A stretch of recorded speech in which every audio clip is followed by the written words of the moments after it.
본격적으로 말씀을 나누자면 오늘 본문 창세기 1장의 24절부터의 내용은 인간 창조의 내용을 다루고 있습니다.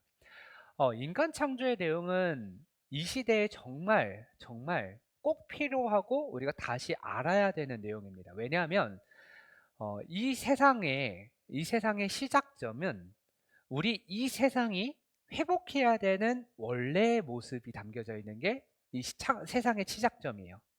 인간 창조의 시작점도 마찬가지입니다.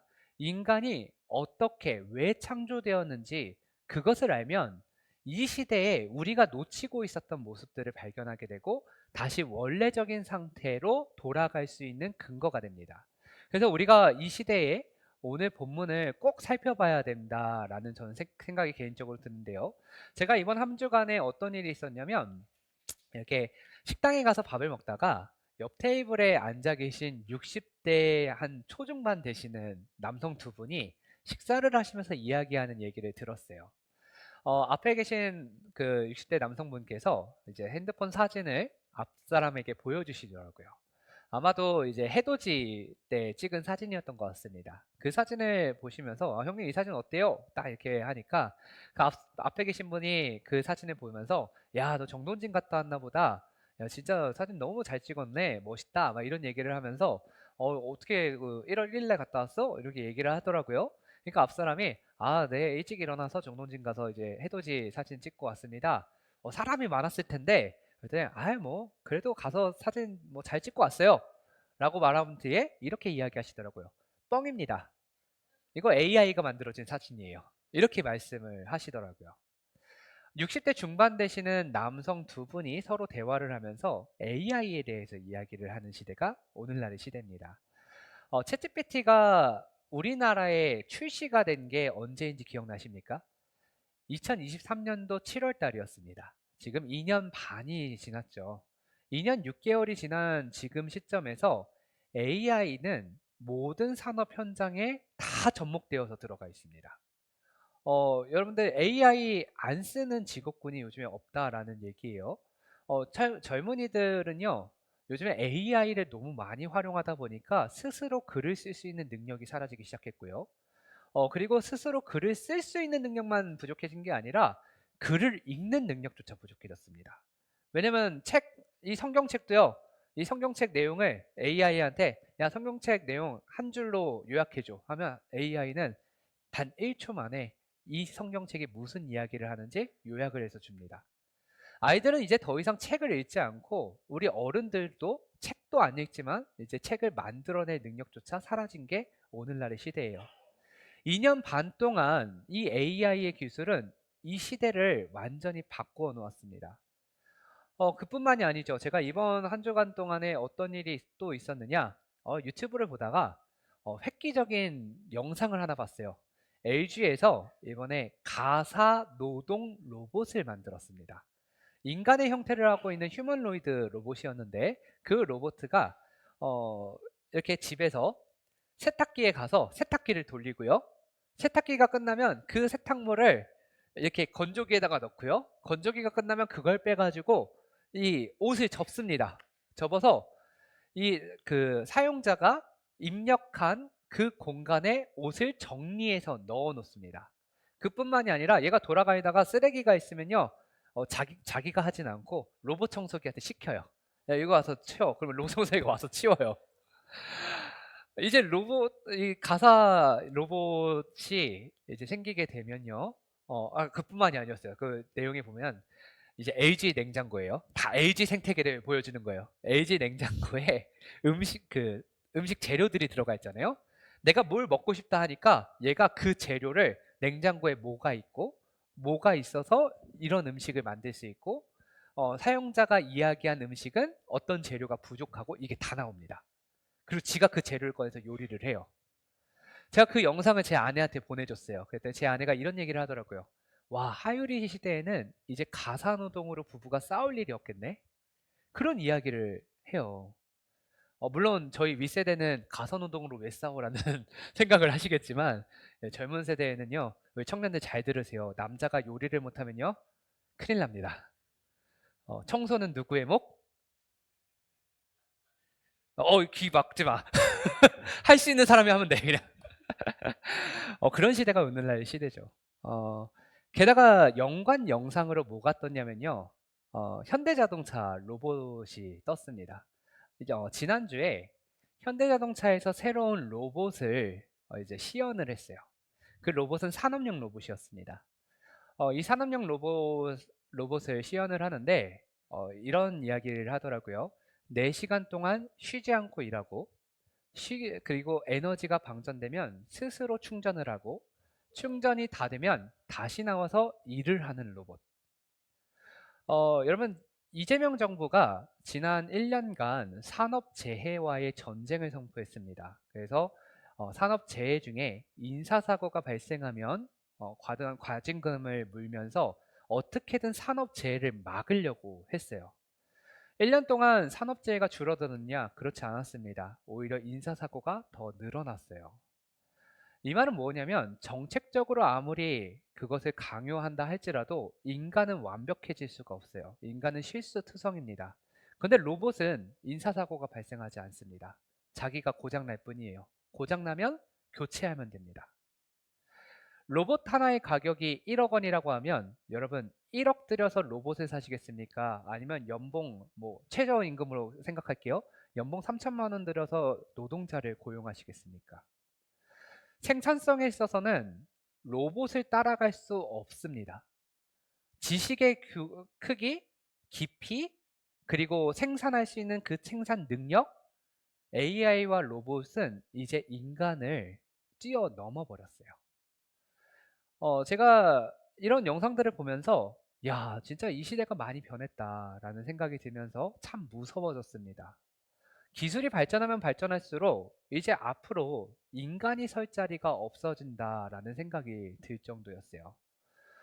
인간이 설 자리가 없어진다. 이제 노동시장이 완전히 붕괴게 되는 이 시점 속에 카이스트 교수 중에 이제 뇌과학 교수님 한 분은 이런 이야기를 하더라고요. 앞으로 10년 뒤에는 인간은 두 종류로 나뉘어지게 된다. 1%의 로봇과 AI로 생산을 할 수 있는 계급과 99%의 국가에서 먹여줘야 되는 그러한 존재들. 인간은 그 두 종류로 나뉘어지게 된다라고 이야기할 정도로 시대는 완전히 급변하게 되었습니다. 이 시대를 철학적인 용어로 말하면 포스트 모던 시대라고 얘기합니다. 이 포스트 모던 시대, 제가 작년에 연구했던 주제인데 이 시대의 특징은 해체, 상대주의예요. 모든 것을 해체하고요. 모든 것을 비교하여서 그 중에서 나에게 도움이 되고 유익한 것들만 남기는 게 바로 상대주의, 해체주의, 포스트 모던 시대의 특징입니다. 이 시대의 특징과 알맞게 상대주의적인 입장에서 본다면 로봇에 비하여 인간은 가치 없는 존재가 되어버려요. AI에 비해서 인간은 굉장히 하찮은 존재가 되어버립니다. 그러면 우리는 이 포스트 모던 시대 속에서 이렇게 로봇과 비교하여 AI와 비교하여 하찮은 존재로 존귀하지 않은 존재로 그렇게 살아가야 하는가? 아닙니다. 이 시대가 되면서 우리 모든 인간들의 근본적인 질문이 떠오르기 시작했습니다. 그 질문이 무엇이냐면 어떻게 살아가야 되는가? 나는 누구인가라는 질문이에요. 이 질문은요, 재밌게도 모던 시대에 하던 질문이었습니다. 모던 시대는 근대 시대를 의미합니다. 포스트 모던 시대를요, 한글로 표현하면 탈근대 시대라고 이야기를 합니다. 그래서 저는 이 시대, 이제 새롭게 도래할 시대를 이렇게 이야기하고 싶어요. 탈탈근대 시대. 탈근대마저 탈피한 시대. 여러분, 마이너스 1 곱하기 마이너스 1이 뭔지 아십니까?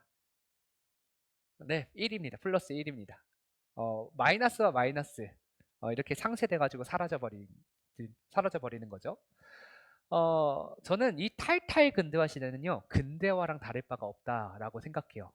다시 내 존재가 무엇인가를 질문하기 시작했다라는 거예요. 우리는 앞으로 기술 발전이 심화되면 심화될수록 나라는 존재는 누구인가? 나는 어떻게 살아가야 되는가? 그 질문을 할 수밖에 없습니다. 그리고 그 질문에 대한 대답은 어디에 나와 있느냐? 바로 창세기 1장에 나와 있습니다. 왜냐하면 하나님께서 창조하신 이 세상의 이야기이기 때문이고 하나님이 창조하신 이 세상의 모든 답은 하나님이 창조하신 그 모습에 담겨 있기 때문이에요. 우리 본문을 통하여서 이 탈탈근대화 시대, 그리고 탈근대화 시대를 어떻게 이겨내고 벗어나야 되는지 그것을 함께 살펴보도록 하겠습니다. 오늘 본문은 24절에 이렇게 시작합니다. 하나님이 이르시되 땅은 생물을 그 종류대로 내되 가축과 기는 것과 땅의 짐승을 그 종류대로 내라 하시니 그대로 되니라 라고 말하면서 하나님이 이 세상의 생물을 어떻게 창조하셨냐라고 얘기하느냐?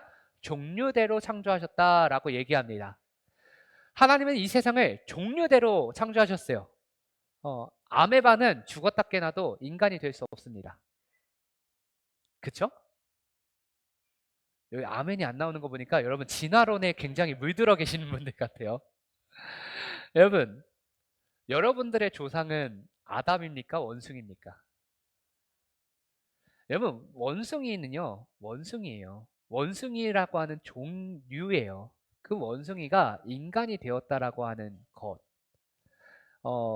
저희 그 장로님도 이렇게 생물학을 공부를 하셨지만 제가 지난번에 박용 장로님과 대화를 하다가 이 진화론에 대한 이 엄청난 허구를 장로님께서 말씀을 해주시더라고요.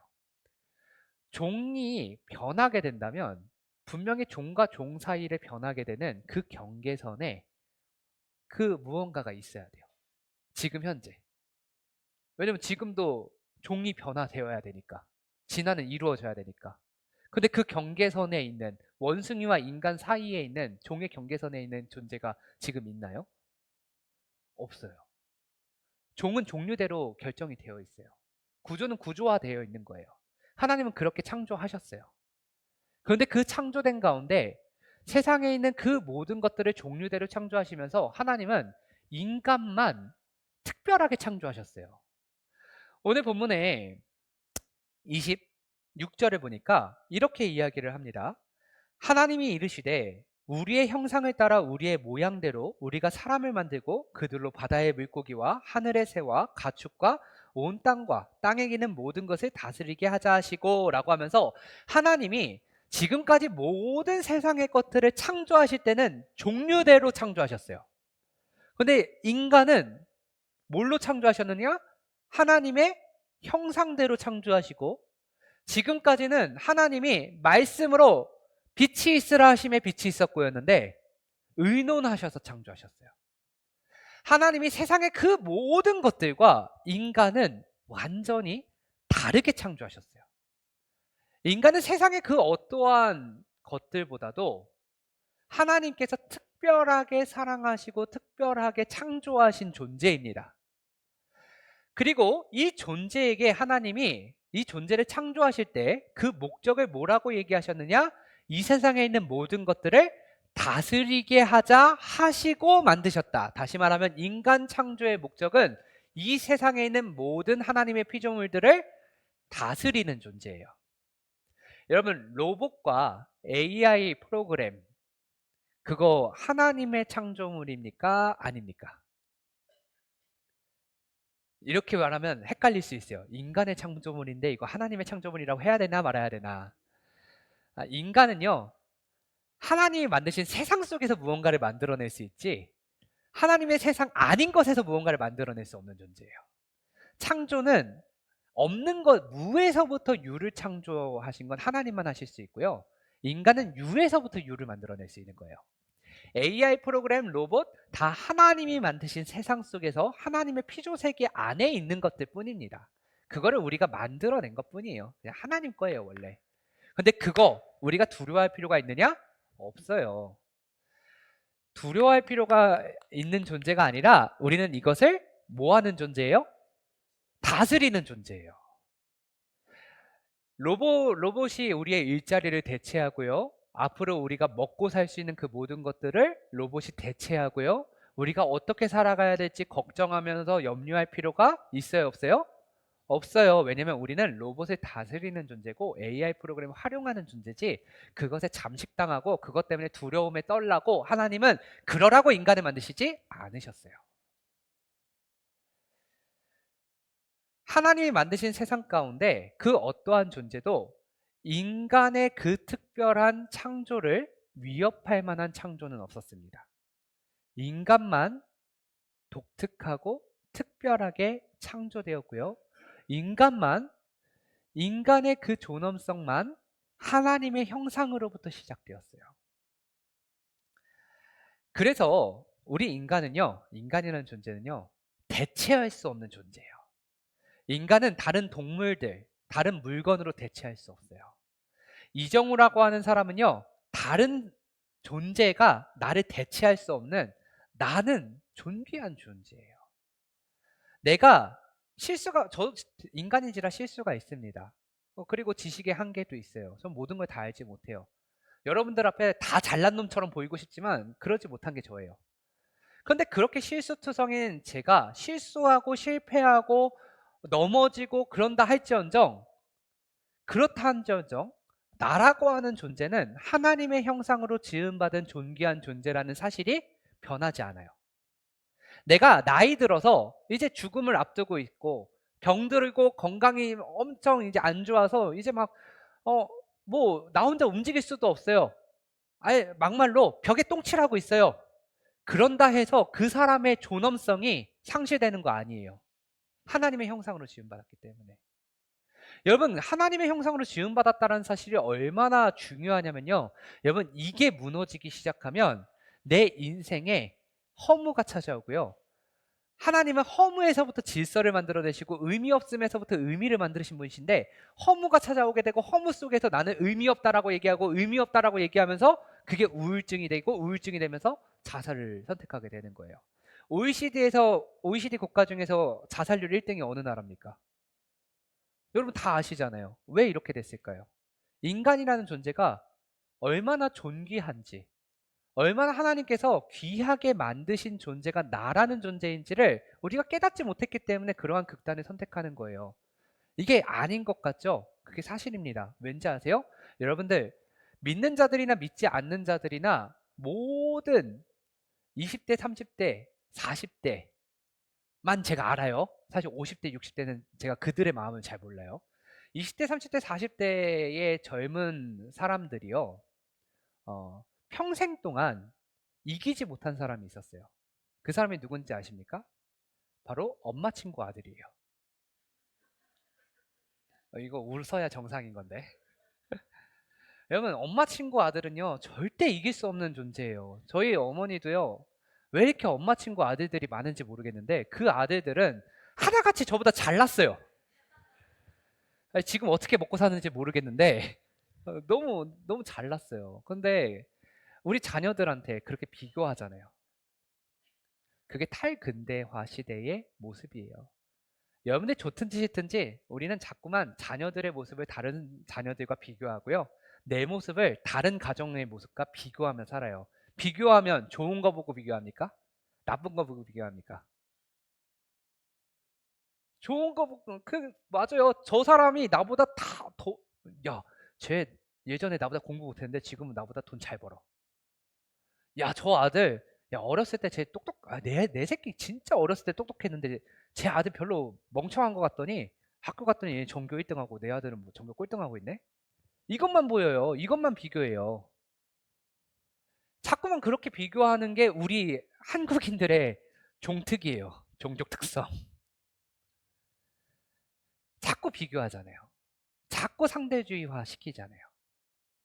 그러니까 자꾸 우리는 하나님의 형상으로 지음받았는데 다른 사람들의 삶과 다른 자녀들의 인생과 자꾸 우리들의 모습을 비교하니까 우리는 하나님의 형상이었는지도 기억하지 못하고, 저 사람은 건강한데 나는 아파. 저 사람은 돈을 많이 버는데 나는 돈이 없어. 저 사람은 시간이 많은데 나는 시간이 없어. 왜요? 하나님은 24시간 똑같이 주셨는데. 하나님은 건강 똑같이 주셨는데. 나이 들어가는 거 똑같이 나이 드는데. 하나님은 똑같이 주셨는데, 하나님의 형상으로 똑같이 만드셨는데 자꾸만 비교하니까 거기서 하나님의 형상으로 지음받은 나의 존엄성은 사라져버리고, 이제는 하다 인간하고 비교하는 게 아니라 로봇하고 비교하면서, 이제 2028년도에 현대자동차는 공장에 그 로봇을 전면 배치한다고 합니다. 이제 사람들 안 뽑을 거예요. 노동자로. 이제 로봇한테 비교당하여서 나는 생산성이 없는 그런 비천한 존재가 돼버리는 거예요. 성경은 그렇게 얘기하지 않아요. 성경은 다른 무언가와 비교하여서 너가 잘났다라고 얘기하지 않아요. 하나님의 형상으로 지음 받았기 때문에 너는 존귀한 거다라고 얘기해요. 사랑하는 여러분, 이 시대 속에서 여러분 다른 거랑 비교하지 마세요. 다른 존재, 다른 인간, 다른 삶을 뭐 이런 거랑 비교하면서 내 인생 힘들게 할 필요 없어요. 나는 나이가 들어도 건강을 잃어도 나는 가진 게 없어도 나는 똑똑하지 않아도 나는 생긴 게 못생겨도 하나님의 형상으로 지음받은 나 자체로 존귀한 존재예요. 이것만 우리가 확실하게 한다면 우리 인생에 이 상황이 달라진다 할지라도 나를 힘들게 하거나 나를 무너뜨릴 그 무언가 하나도 없습니다. 하나님의 형상으로 지음받은 나의 그 정체성 확고하게 지키셔야 돼요. 근데 그 정체성을 하나님께서 부여하시면서 이어서 인간을 창조하실 때 무엇을 맡기라고 하셨어요? 세상 모든 것들을 맡기시면서 다스리라 하셨어요. 관리하라 하셨어요.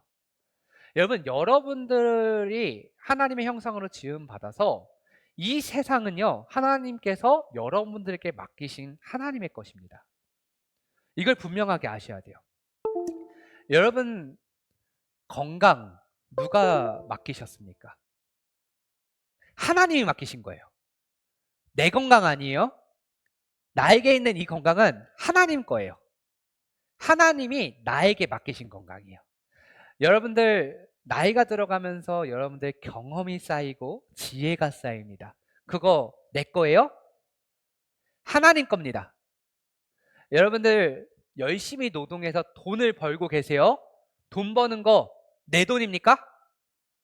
하나님 거예요. 제가 이거 하나님 거라는 걸 지금 계속 강조하면서 반복해서 말하고 있어요. 왜 그러는지 아세요? 제가 이번 주에 또 놀라운 사실을 알았어요. 그 뇌과학자 교수님께서 말씀하신 건데 저는 항상 고민이 있었습니다. 왜 우리 성도님들은 설교를 했는데 변하는 것 같지 않을까?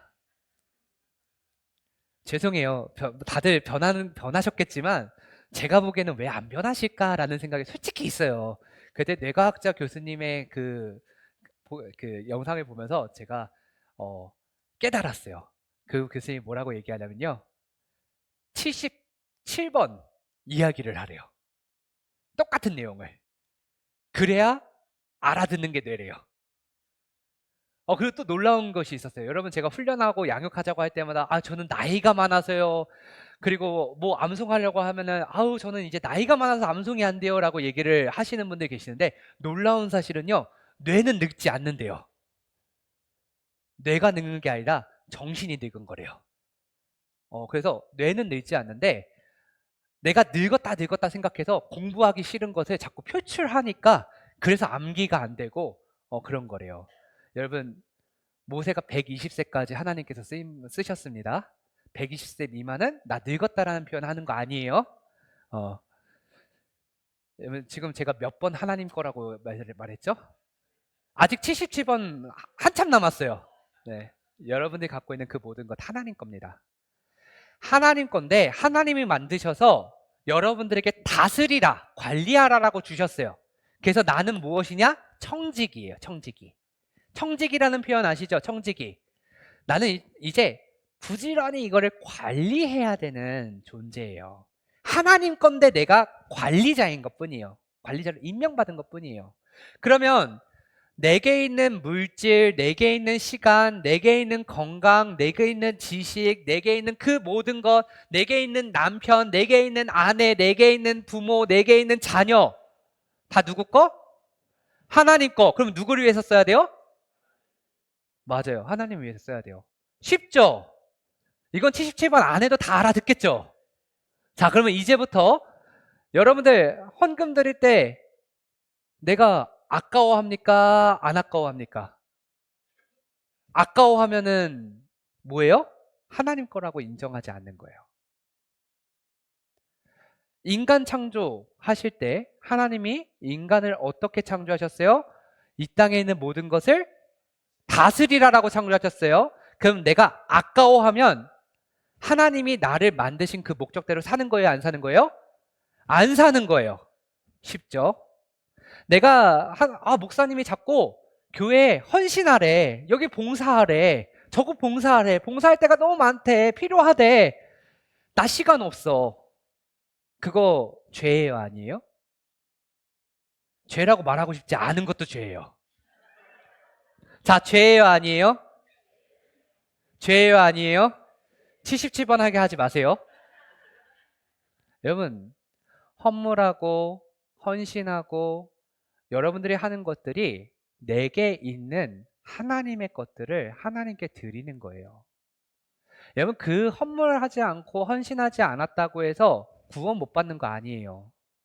그러나 하나님은 하나님의 형상이 회복되어서 여러분들의 인생이 창조 때의 모습 그대로 살아가기를 원하세요.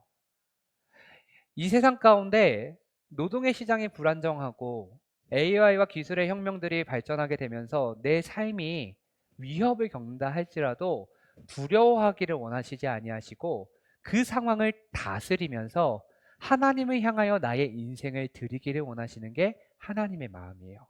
그러려고 나를 창조하신 거예요. 내가 창조된 목적은 이 세상을 다스려서 하나님의 뜻대로 사용하라고 하나님이 나를 만드셨어요. 하나님께서는 이렇게 다스리라라고 다스리라라고 하는 목적대로 27절에 하나님의 형상을 만드셨습니다. 그 목적대로 만드셨어요. 그 목적대로 만든 존재가 27절에 보면 남자와 여자를 창조하시고 라고 나와 있습니다. 여러분, 남자와 여자, 우리 모든 사람들은요, 하나님의 형상대로 창조된 존재입니다. 존귀한 존재예요. 예전에 어떤 목사님이 이런 이야기를 하시더라고요. 선악과 누가 따먹었습니까? 하와가 따먹었습니다. 그쵸? 왜 하와가 선악과를 따먹었을까요? 그것은 남자의 갈비뼈를 취하여 여자를 만드셨기 때문입니다. 라고 얘기를 했는데 아니에요. 물론 남자의 갈비뼈를 취해서 여자를 만드셨지만 그 여자를 누가 만드셨느냐? 하나님의 형상으로 만드셨어요. 여자나 남자나 똑같이 하나님의 형상으로 지음받은 존재입니다. 이 자리 가운데 하나님의 형상으로 지음받지 않았다라고 이야기할 수 있는 어떠한 사람도 없어요. 우리는 모두 하나님의 형상으로 지음받아 하나님께서 나를 창조하신 목적대로 살아가야 되는 존재입니다. 그리고 그 존재를 향하여서 하나님은 이렇게 이야기를 하십니다. 28절에 보니까 하나님이 그들에게 복을 주시며 하나님이 그들에게 이르시되 생육하고 번성하여 땅에 충만하라. 땅을 정복하라. 바다의 물고기와 하늘의 새와 땅에 움직이는 모든 생물을 다스리라 하시니라. 자, 26절에 다스리게 하자라고 하는 목적대로 28절에 다스리라라고 명령하셨어요. 그렇죠? 근데 여기서 명령하시기 전에 무엇을 주셨죠? 28절 상반절에 그들에게 복을 주시며. 자, 하나님은 우리가 하나님의 형상으로 지음받아서 지음받은 그대로 살기를 원하시는데 그대로 살기 전에 뭐가 있어요? 복이 있어요. 복. 그럼 여러분, 복이 무엇이냐? 성경이 이야기하고 있는 복은요, 명확합니다. 내가 잘 먹고 잘 살고 건강하고 부족함 없고 이런 게 복이 아니라 하나님과 함께하는 게 복이에요. 그래서 우리라고 하는 인간은요, 하나님의 형상으로 지음받았잖아요. 지음받으면 하나님과 함께 살아가면서 하나님이 기뻐하시는 삶을 사는 게 인간인 거예요. 그게 인간이에요. 그리고 그 인간의 모습, 복 주시고 사명까지 주시고 난 다음에 그 다음에 뭐라고 얘기를 하시느냐? 자, 31절에 보니까 하나님이 지으신 그 모든 것을 보시기에 심히 좋았더라. 지금까지는 보시기에 좋았더라였는데 이 모든 것을 보시고 심히 좋았더라. 자, 보시기에 좋았더라와 보시기에 심히 좋았더라 사이에 뭐가 달라졌느냐? 인간이 창조되었어요. 인간이 뭘로 창조되었느냐? 하나님의 형상으로 창조되었어요. 그리고 하나님의 형상으로 창조된 인간에게 하나님이 함께 하시는 복을 주시고 사명을 더하여 주시고 그 사명대로 창조때 그 사명대로 살아가고 있는 그 인간 존재 자체를 보시면서 보시기에 심히 좋았더라라고 말씀하시는 분이 하나님이세요. 그러면 하나님이 이 시대에 하나님께서 원하시는 인간의 모습은 어떠한 모습이냐? 내가 하나님의 형상으로 지음 받았음을 알고 하나님과 함께 하면서 하나님의 뜻대로 살아가는 존재, 그런 존재를 보시고 하나님은 지금도 보시기에 심히 좋다라고 이야기하시는 분이에요. 문제는 뭐냐? 우리는 하나님의 형상으로 지음 받았지만 그 형상이 깨어졌다라는 거예요. 우리는 아담과 하와 때 죄를 지으면서 우리의 인생의 방향이 완전히 틀어지게 됩니다. 하나님의 형상이 왜곡되어서 나타나기 시작해요. 하나님의 형상은 하나님의 사명대로 살아가는 존재인데 우리는 하나님의 사명대로 보시기에 심히 좋은 존재가 아니라 죄를 짓고 죄를 향하여 살아가는 존재가 되었어요. 그래서 우리 오늘날의 시대들, 그리고 철학적인 의미에서 여러 가지 시대 구분들, 철학적인 시대 구분을 하는데 그 시대의 구분이 왜 생기느냐? 하나같이 하나님으로부터 멀어진 인생들이어서 그런 거예요. 하나님으로부터 멀어진 인생이어서 답은 하나님께 있는데 하나님이 창조 때에 이미 답을 주셨는데 우리는 그 답을 보지 않고 자꾸만 어떻게 살아가야 되지? 뭘 먹고 살아야 되지? 앞으로 어떻게 하면 더 편하게 살아야 되지? 그것을 몰두하며 살아가다 보니까 뭐 전근대 시대, 근대 시대, 후근대 시대, 그다음에 탈탈 근대 시대, 뭐 이런 말들이 막 나타나기 시작하는 거예요. 그게 뭐가 중요하겠습니까? 답은 성경에 있는데 성경은 명확하게 얘기합니다. 하나님의 형상을 회복하면 돼. 그런데 문제는 뭐야? 형상이 회복되지 않았기 때문이야. 여러분, 그 형상이 회복되려면 어떻게 해야 됩니까? 하나님의 형상을 알고 하나님의 형상이 원본 모습대로 내가 깨어졌다는 걸 인정해야 되겠죠. 그리고 하나님이 깨어진 나의 모습을 재창조하셔서 다시 회복된 하나님의 형상의 모습으로 만들어 주셔야겠죠. 그것을 골로새서 1장 15절에 이렇게 표현합니다. 그는 보이지 아니하는 하나님의 형상이시오. 바로 예수 그리스도께서 보이지 아니하는 하나님의 온전한 형상으로 이 땅 가운데 오셨다. 그분의 믿음으로 너희들은 하나님의 형상이 깨어졌으나 이제는 더 이상 죄인이 아니라 의롭다 함을 입은 의인으로 여기겠다. 칭의. 예수 그리스도를 믿음으로 나는 깨어졌으나 다시 회복된 하나님의 형상으로 살겠다. 그게 예수 그리스도의 구원이에요. 그럼 그것만 되면 되냐? 난 예수님 믿음으로 깨어졌던 나의 모습들 나 알아. 그래서 하나님의 형상으로 회복되었어. 나 구원 받았어.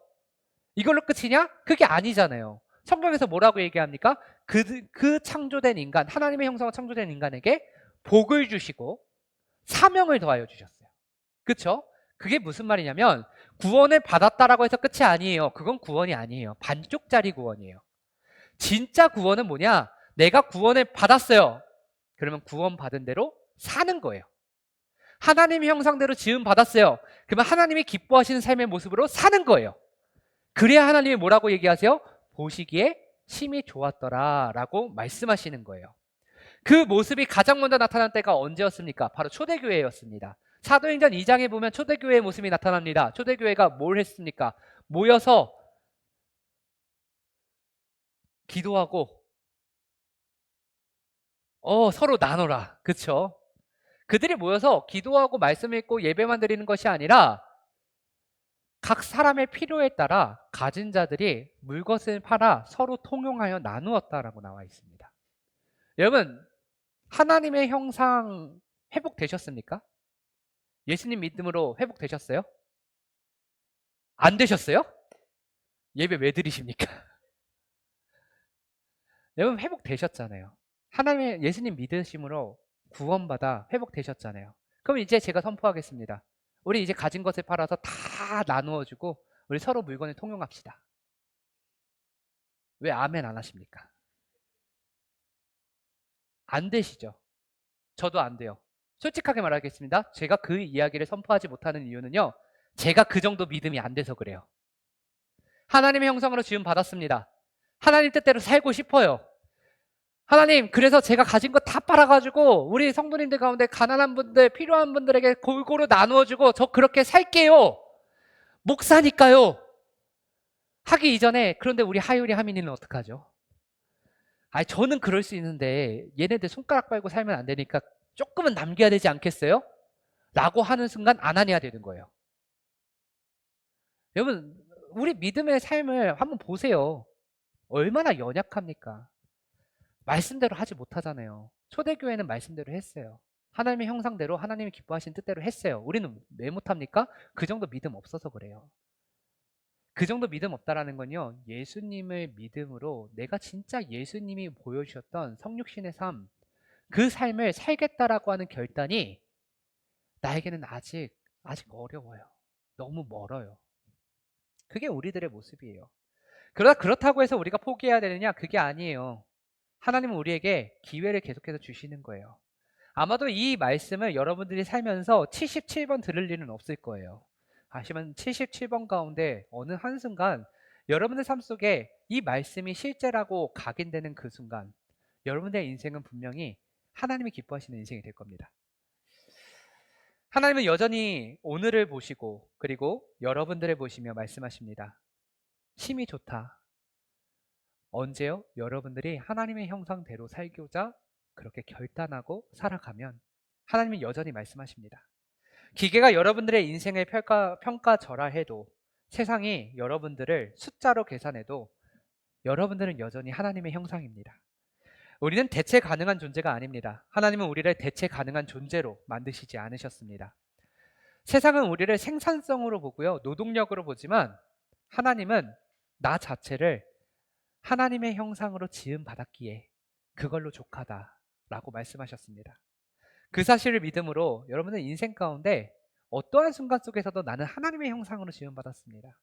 하나님이 그런 나를 창조하시고 청지기의 사명을 주셨습니다. 내게 있는 그 모든 것들 다 하나님 것입니다. 하나님 뜻대로 사용하기를 원합니다. 그 고백이 여러분들의 고백이 되었으면 좋겠습니다. 우리 2026년도 표어를 고백은 시작이고 따름은 삶이다 라고 지었어요. 왜 그랬느냐? 여러분, 그 고백 너무 좋습니다. 이제 그 고백대로 예수님을 따라 삽시다. 그 모습을 보면서 하나님은 분명히 우리 하늘의 교회를 또 여러분들의 가정과 일터와 여러분들이 정말 살아 숨쉬는 모든 순간들을 하나님이 보시기에 심히 좋았더라 라고 말씀하실 것입니다. 그것을 기억하며 정말 하나님의 형상으로 살아가겠다 결단하는 저와 우리 하늘의 교회가 되기를 간절히 축원합니다.